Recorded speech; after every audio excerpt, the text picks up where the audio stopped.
सरोकार।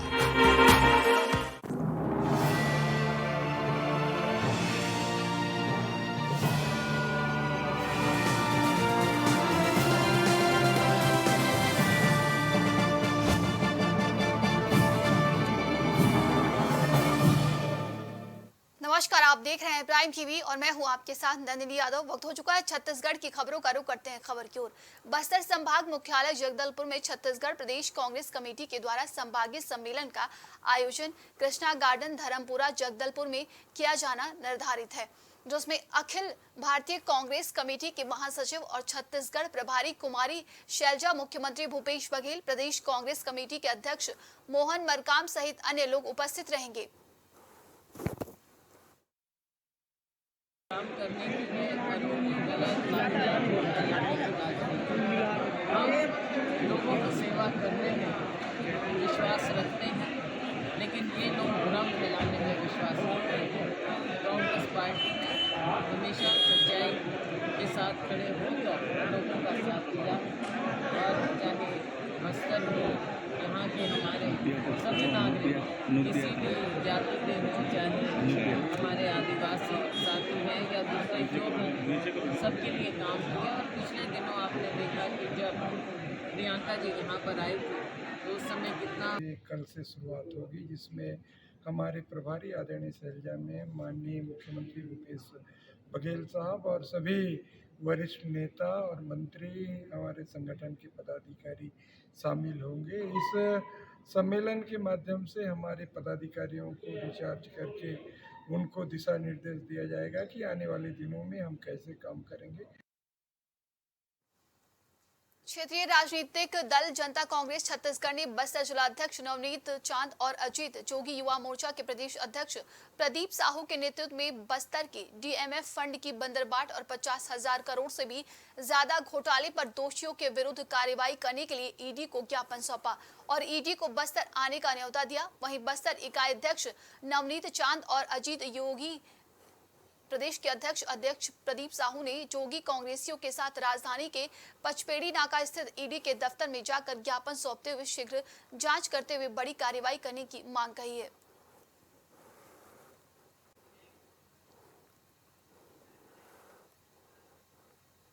छत्तीसगढ़ में महासमुंद जिले के पिथौरा में भाजपा युवा मोर्चा के कार्यकर्ता रैली के रूप में शराब दुकान पहुंचे। इस दौरान कार्यकर्ताओं ने राज्य सरकार के खिलाफ जमकर नारेबाजी भी की। वहीं कार्यकर्ताओं ने 2000 करोड़ के शराब घोटाले का पोस्टर शराब के दुकान के साथ नगर के मुख्य चौराहे पर चस्पा किया।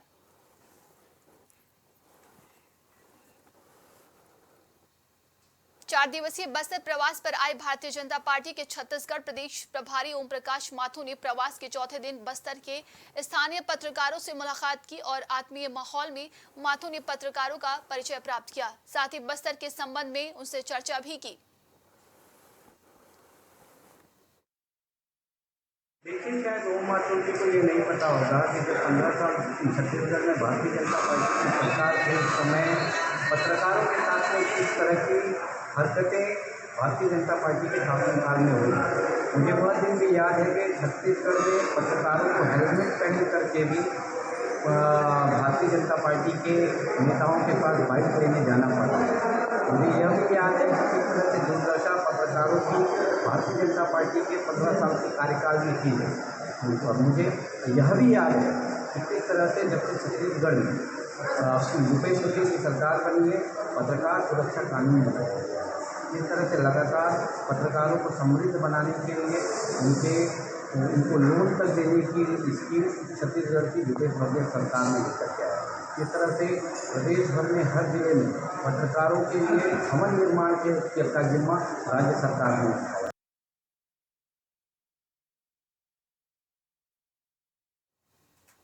2017 बैच के आईपीएस सुनील शर्मा ने सरगुजा पुलिस अधीक्षक के तौर पर पदभार ग्रहण करने से पहले महामाया मंदिर के दर्शन किया। इसके बाद पुलिस अधीक्षक कार्यालय में पहुंचकर राजपत्रित पुलिस अधिकारियों की बैठक ली। बताया जा रहा है कि आईपीएस सुनील शर्मा ने नक्सल प्रभावित क्षेत्र सुकमा में एसपी के तौर पर काम किया और इसके पहले उन्होंने सरगुजा में बतौर एडिशनल एसपी के तौर पर 3 महीने का कार्यकाल बिताया था।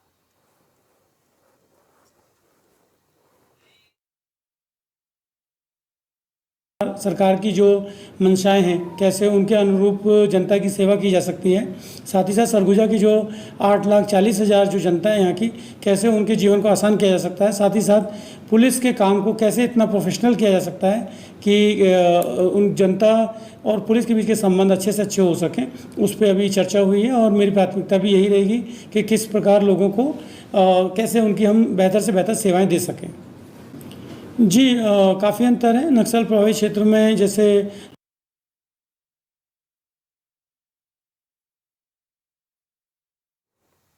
छत्तीसगढ़ के जगदलपुर में कमिश्नर श्याम धावड़े ने कोंडागांव जिले के बालोट के देवगुड़ी स्थल के जीर्णोद्धार कार्य के लिए ग्रामीणों द्वारा दी गई सहयोग राशि के साथ सहभागिता की सराहना की। साथ ही उन्होंने देवगुड़ी स्थल को संरक्षित करने के लिए सामुदायिक वन अधिकार के तहत मान्यता पत्र जारी करने और ग्राम पंचायत के बैगा गुनिया सिरहा को राजीव गांधी भूमिहीन कृषक न्याय योजना के तहत पंजीयन की स्थिति का संज्ञान दिया। वहीं कमिश्नर धावड़े ने वन अधिकार मान्यता पत्र धारक को ऋण पुस्तिका का वितरण कार्य को 15 दिन में पूर्ण करने के निर्देश दिए हैं।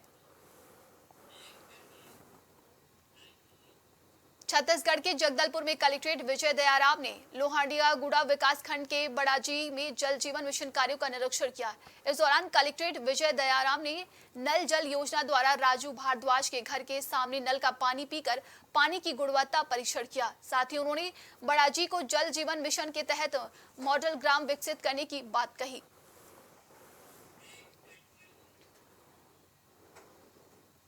छत्तीसगढ़ के जगदलपुर में कलेक्ट्रेट विजय दयाराम ने लोहड़ा गुड़ा में विकास खंड के अति संवेदनशील क्षेत्र हर्रा कोटेर में जन चौपाल लगाकर ग्रामीणों से संवाद किया। इस दौरान ग्रामीणों ने जन चौपाल में कलेक्ट्रेट के सामने देवकी ठाकुर की मां की मानसिक हालत और आंखों की समस्या के बारे में बताया, जिस पर तत्काल कलेक्ट्रेट ने बीएमओ को जगदलपुर स्थित महारानी अस्पताल में आंखों का इलाज और मानसिक स्वास्थ्य के लिए काउंसलिंग करवाने के निर्देश दिए। और टेकामेटा के ग्रामीण ने नल से साफ पानी नहीं मिलने की समस्या भी बताई। इस पर कलेक्ट्रेट ने पीएचई विभाग को पानी की समस्या को दूर करने के निर्देश दिए।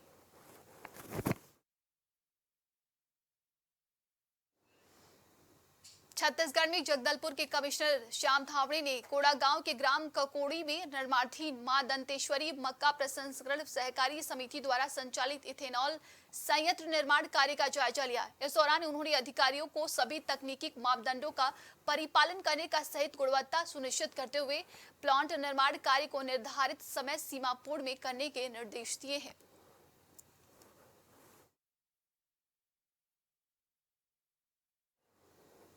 छत्तीसगढ़ के जगदलपुर में कलेक्ट्रेट विजय दयाराम ने लोहंगड़ी गुड़ा में चल रहे विकास कार्यों का अवलोकन किया। इस दौरान उन्होंने धुरागांव स्थित रीपा में काम कर रही महिलाओं से उनके कार्यों को लेकर चर्चा की। साथ ही धुरागांव और बंदरेगा में वर्मी कंपोस्ट खाद सही नहीं बनने पर नाराजगी जाहिर की और महिलाओं से उनकी आर्थिक गतिविधियों के बारे में भी पूछा। वहीं वर्मी खाद बनाने में लापरवाही बरतने पर बंदरेगा के आरआईओ और सचिव के साथ आरआईओ को निलंबित करने के निर्देश दिए हैं।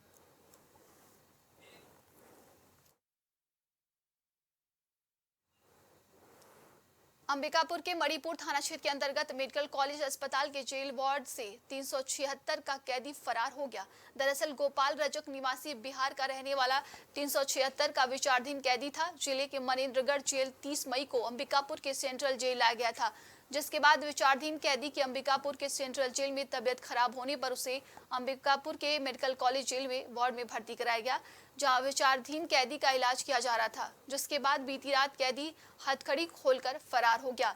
फिलहाल पुलिस आरोपी की तलाश में जुट गई है। यहाँ से एक बंदी फरार हो गया है। कहाँ का बंदी था, कब आया था? वो मनेन्द्रगढ़ जेल से आया था 30 तारीख को। 30 मई को? हाँ, 30 मई को आया था।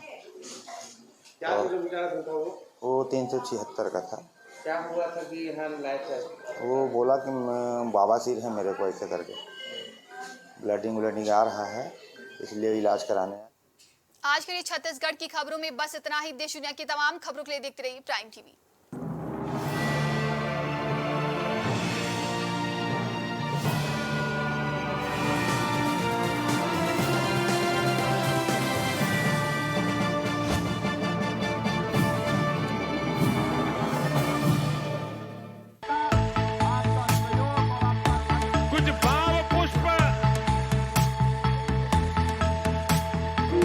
आप देख रहे हैं प्राइम टीवी, सच साहस सरोकार।